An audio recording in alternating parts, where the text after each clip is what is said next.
Itu dulu ada sebuah bukit kecil namanya Jabal Urnah. Di sebelahnya Masjid Namirah itu ada juga sebagian riwayat yang menyebutkan bahwasanya itu di Namirah. Ya. Ada sebuah bukit kecil di sana namanya Jabal Urnah. Nah, beliau baginda Rasul berkhutbah di sana. Ketika waktu sholat zuhur masuk, beliau baginda Rasul kembali lagi masuk ke padang Arafah untuk melaksanakan wukuf. Maka di sana menjadi salah satu dalil atau menjadi salah satu alasan ketika matahari sudah mulai tergelincir, maka jamaah haji harus melaksanakan wukuf di beberapa tempat yang memang sudah ditentukan.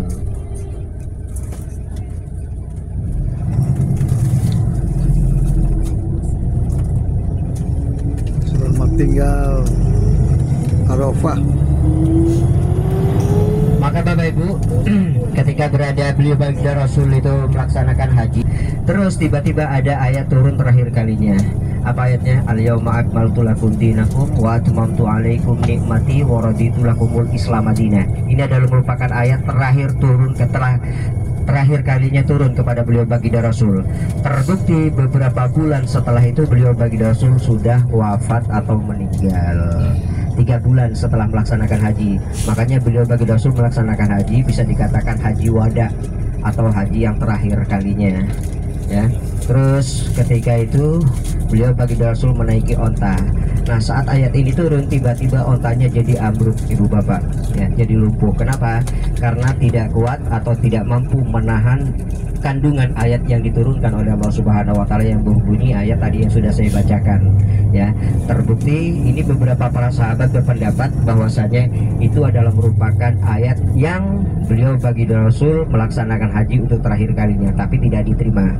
Terus kemudian ada juga yang sebagian menyatakan bahwasanya ayat itu adalah merupakan ayat yang menyatakan tentang kesempurnaan Islam, itu tidak diterima.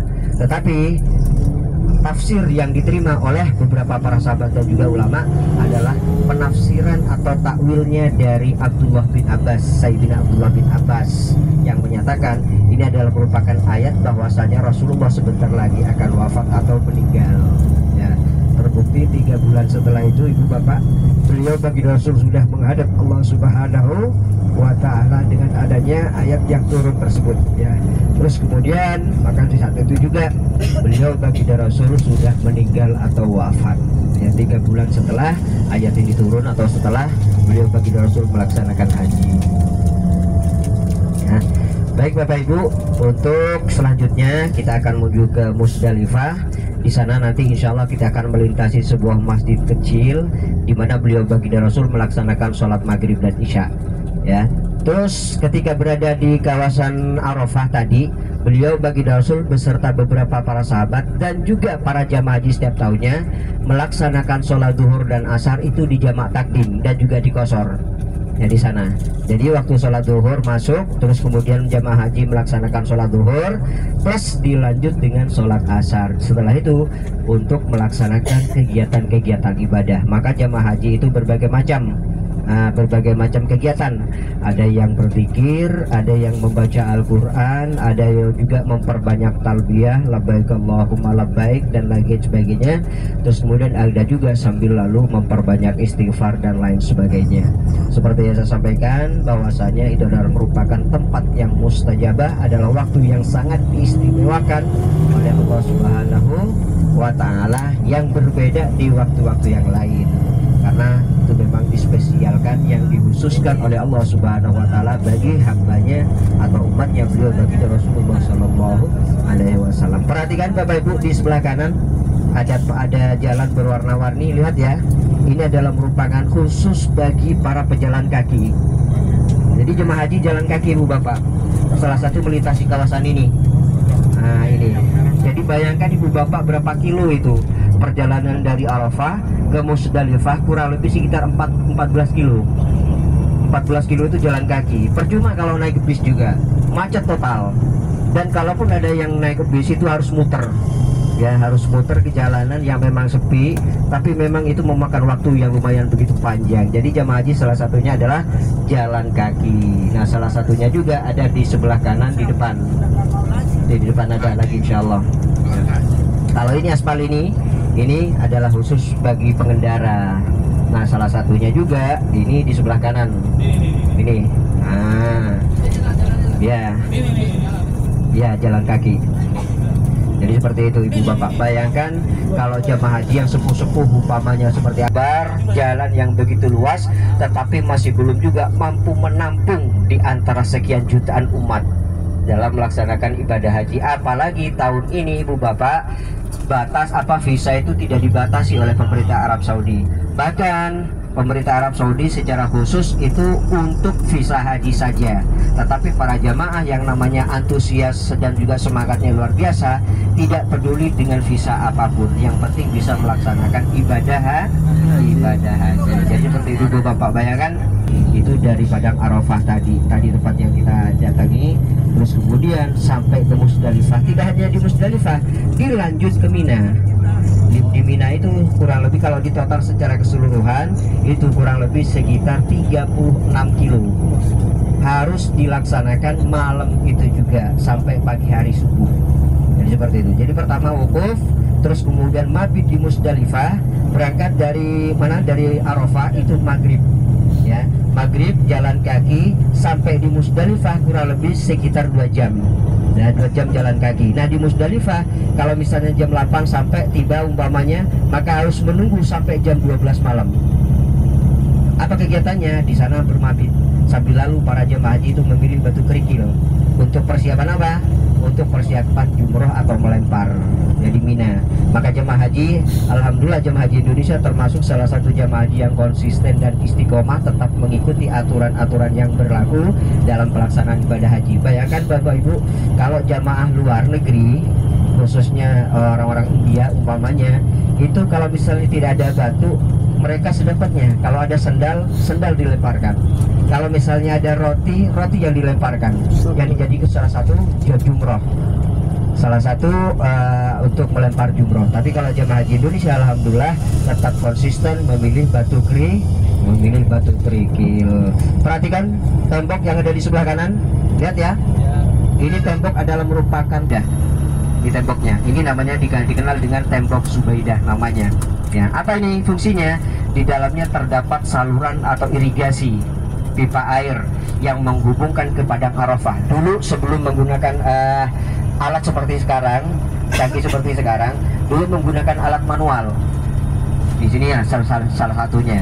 Memang dibiarkan oleh pemerintah Arab Saudi karena mengingat Siti Zubaidah ini mempunyai peranan penting dalam peradaban, dalam pengembangan jamaah haji setiap tahunnya. Sekarang sudah tidak difungsikan lagi karena memakai alat yang lebih cepat dan lebih modern. Inilah tempatnya Bapak Ibu, peninggalannya Siti Zubaidah. Ada yang namanya Zubaidah? Hah? Gak ada ya? Merupakan rel kereta api monorel.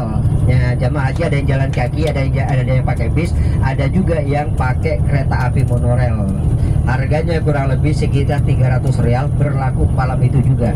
Jadi mulai dari Padang Arafah ke Musdalifah, dari Musdalifah ke Mina, terus mau balik lagi umpamanya sekedar jalan-jalan gratis, cuman sekali bayar.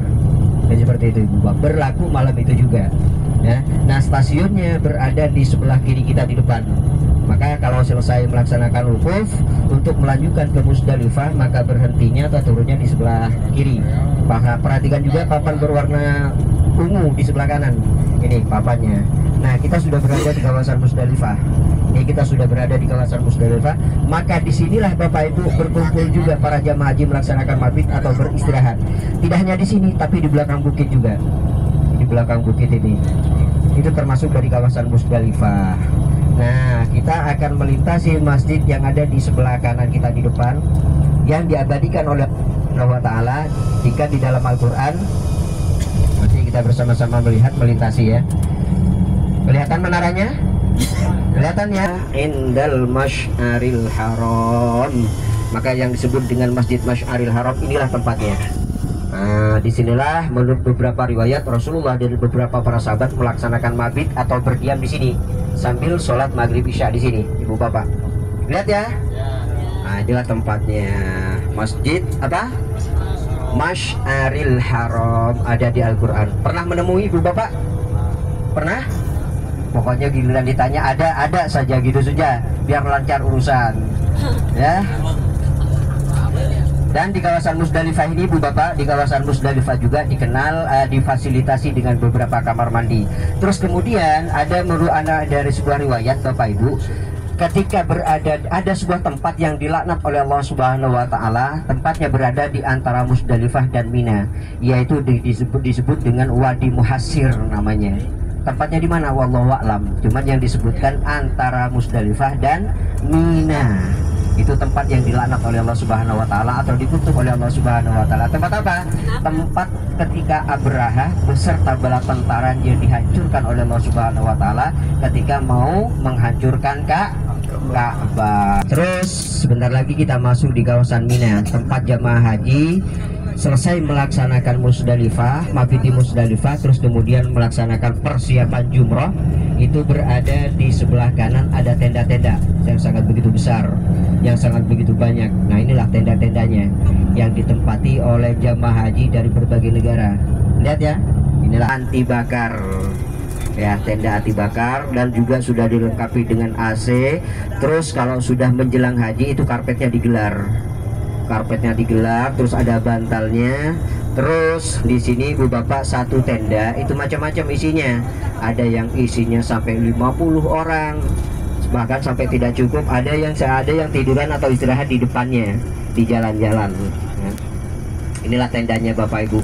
Mudah-mudahan kita semua dapat merasakan suatu saat nanti. Amin Allahumma amin. Nanti Bu Bapak di depan, perhatikan yang perlu kita lihat ya. Posisinya itu berada di sebelah kiri di tengah-tengah bukit, namanya Jabal Kurban. Tempat apa?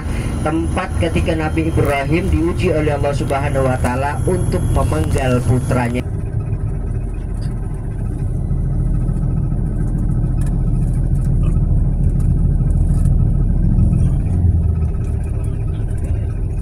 Belum. Nah, ini salah satu gedung.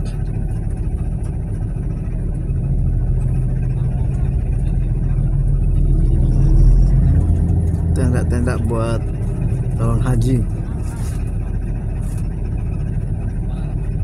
Jadi kalau tamu negara, Ibu Bapak, selain membahas tentang kenegaraan, dan juga mereka diundang untuk berkesempatan melaksanakan haji dan bisa melihat dari atas seperti apa kegiatan-kegiatan para jamaah dan seperti apa sibuknya para jamaah dalam rangkaian ibadah haji. Ini stasiun Mina. Nah, bangunannya ada di sebelah kiri di atas bukit. Nah, itu ada gedung-gedung itu.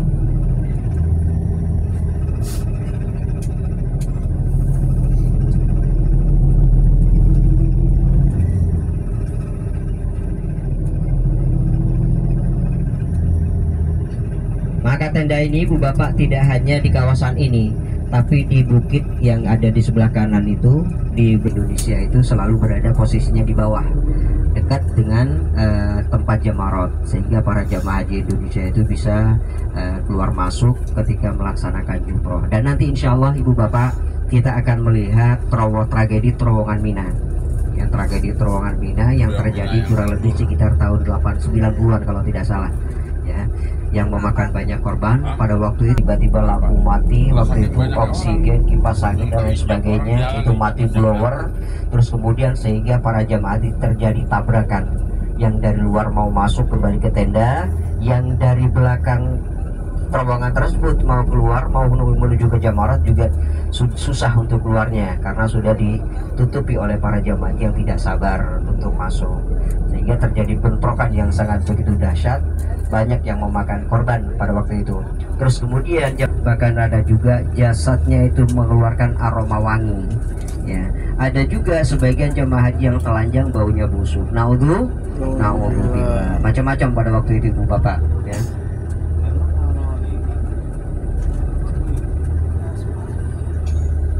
Perhatikan ya, setelah dari stasiun, terus pada waktu itu dikenal dengan Hari Raya Idul Adha atau Hari Raya Kurban. Makanya ketika Hari Raya Kurban di negara-negara lain melaksanakan sholat Id, para jamaah haji berlomba-lomba melaksanakan jumroh atau melempar. Nah, sudah terlihat kalau tidak salah di bagian depan ini sudah terlihat Di belakang gedung ya, di belakang gedung di depan ini.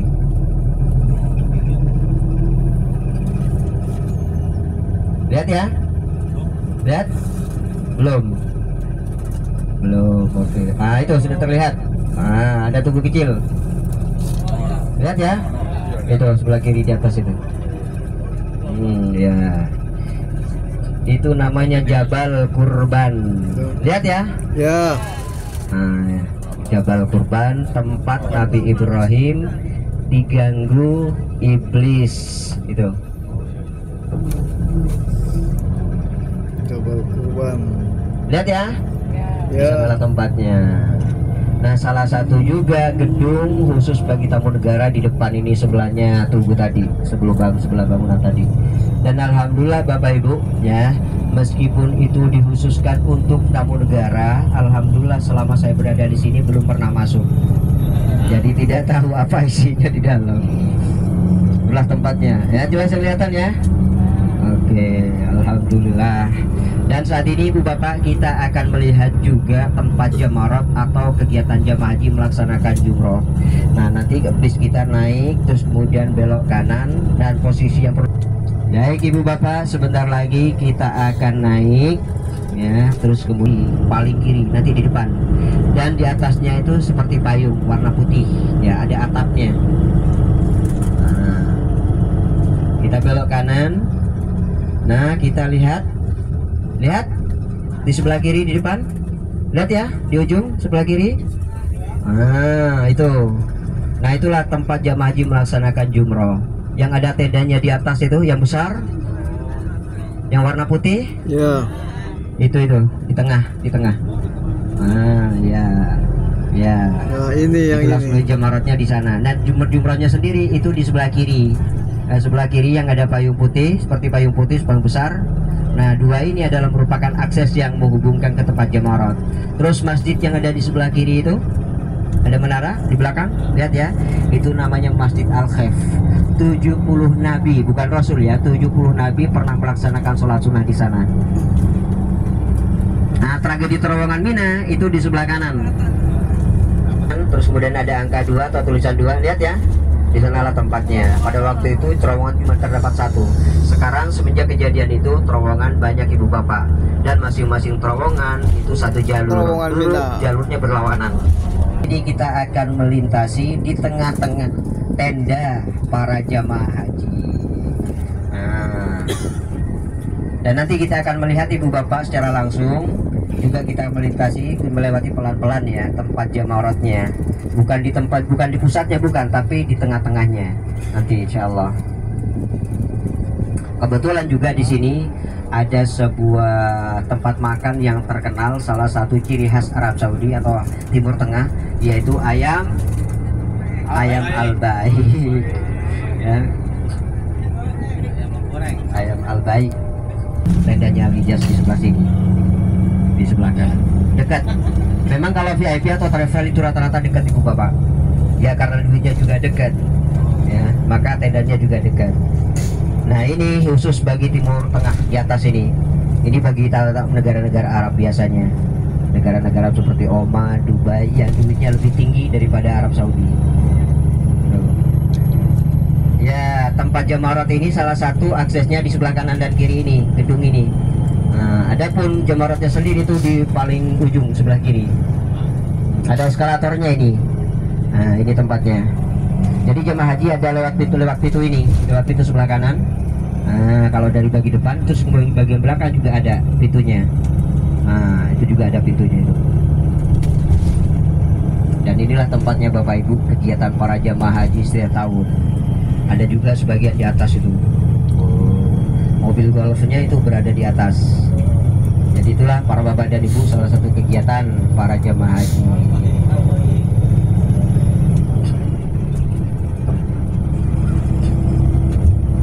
Mau ya kalau yang VIP ya? Insya Allah. Mudah-mudahan rezekinya lancar, bisa menabung, bisa melaksanakan haji, dan tendanya dekat. Ya. Kalaupun jauh juga sebenarnya tidak apa-apa. Semakin jauh langkahnya maka semakin banyak pahalanya. Ya, amin Allahumma amin. Ini adalah merupakan salah satu terowongan Malik Fahad Ya, salah satu terowongan Malik Fahad namanya.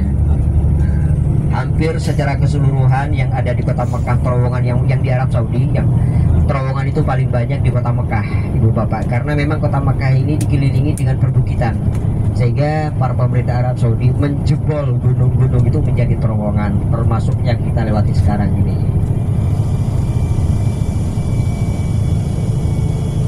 Baik Bapak Ibu, itu saja yang perlu yang saya sampaikan. Dan kesempatan kita malam ini dan besok pagi, besok seharian ya, tidak ada kegiatan insya Allah, maka Bapak Ibu perbanyak tawaf sunnah. Tawaf sunnah adalah tawaf yang tidak ada kaitannya dengan haji atau umroh, hanya tawaf saja 7 putaran ya. Dan tawaf sunnah ini tidak diharuskan untuk mikot, tidak diharuskan untuk sa'i, jadi tidak ada ceritanya sa'i sunnah. Yang disunahkan ada, yang dianjurkan adalah memperbanyak tawaf sunnah. Ada sebuah kalimat, aksiru bit tawaf fi mastata'tum, perbanyaklah kalian melaksanakan tawaf semampu kalian. Jadi minimal tawaf itu 7 putaran, maksimalnya tidak terhitung, yang terpenting ganjil. Jelas ya?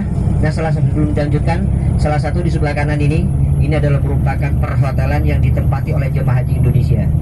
Ini salah satunya, makanya dikenal dengan kawasan sisa. Kawasan sisa. Maka jemaah haji meskipun jauh sudah ada shuttle busnya Ibu Bapak. Bayangkan 1 minggu sebelum melaksanakan wukuf itu sudah di stop shuttle-nya. Maka para jemaah haji itu terpaksa harus pakai taksi dengan harga yang lumayan mahal. Maka para jemaah haji itu tidak memperbanyak ke Masjidil Haram, tapi mempersiapkan diri untuk pelaksanaan wukuf di Padang Arafah. Ya.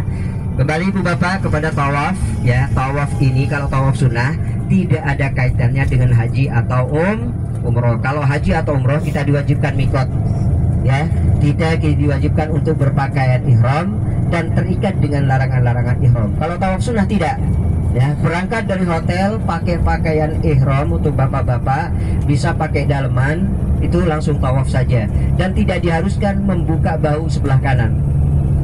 Jelas? Itu tawaf sunnah. Dipersilakan Bapak Ibu selagi ada waktu di sini memperbanyak tawaf sunnah. Itu Jabal Nur di sebelah kanan. Lihat ya, Jabal Nur. Kita bersama-sama ya. Untuk ini umrah semua. Ada yang tidak umrah? Ada yang tidak umrah? Masjid Mikot. Umrah semua berarti. Insya Allah. Baik. Yang umrah Ibu Bapak nanti baju ihramnya jangan lupa untuk bapak-bapak dibawa ya. Nanti kita arahkan di mana tempat duduknya dan toiletnya dan juga sholatnya. Sholatnya di sini sholat sunat ihram ya. Usolli sunatal ihram rakaataini lillahi ta'ala. Nanti niatnya diatur kembali, niatnya diatur lagi ya. Nah, apakah di bawah atau di bis, karena khawatir nanti yang tidak umroh ikut niat ya. Ya, ini kalau misalnya ada umroh badal kesempatan kita. Jadi dalam umroh badal ini satu niat untuk satu orang, tidak boleh satu umroh diniatkan 2 orang atau lebih. Jelas ya? Syarat pertama. Terus kemudian syarat yang kedua, orang yang boleh diumrohkan pertama yang meninggal. Kalau masih sehat, masih hidup tidak boleh. Atau yang kedua, segar setruk ya, harapan sembuh itu nipis ya, maka boleh diumrohkan. Nah, kalau misalnya sehat, segar, kuat, umpamanya masih bisa kerja, tidak boleh diumrohkan. Kalau sampai itu diumrohkan, maka sama halnya kita mendoakan cepat mati. Jadi seperti itu. Jelas ya? Nah, nanti dibimbing insya Allah niatnya. Baik, ayo kita turun pelan-pelan. Masjid buat mikot kedua.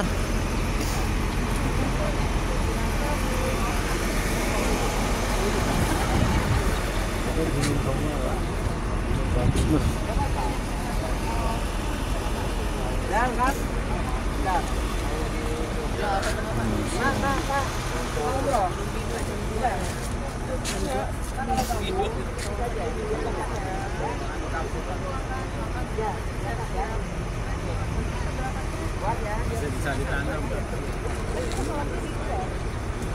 Sekarang udah hijau.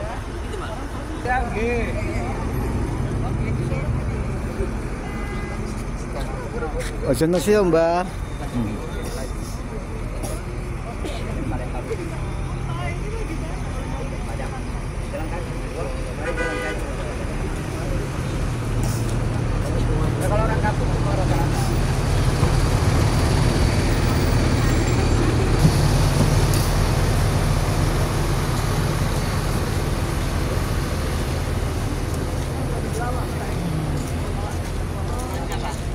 inilah masjid yang kita tuju untuk kita ambil mikot dan siap pakai pakaian ihram kembali.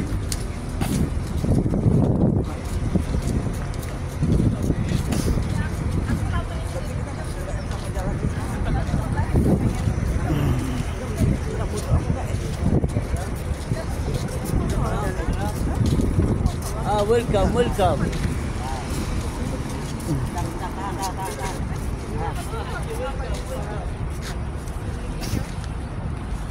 Agus, Ya, kita sholat Pak di sini. ya. Hah? Ya. Sholat. Bersinya bener nih. Yang pas sana. Oh ada. Ada lah. Sholat ihram. Baru mau pakai ini. Mau lihat habis kentut dulu dari tadi. Nah,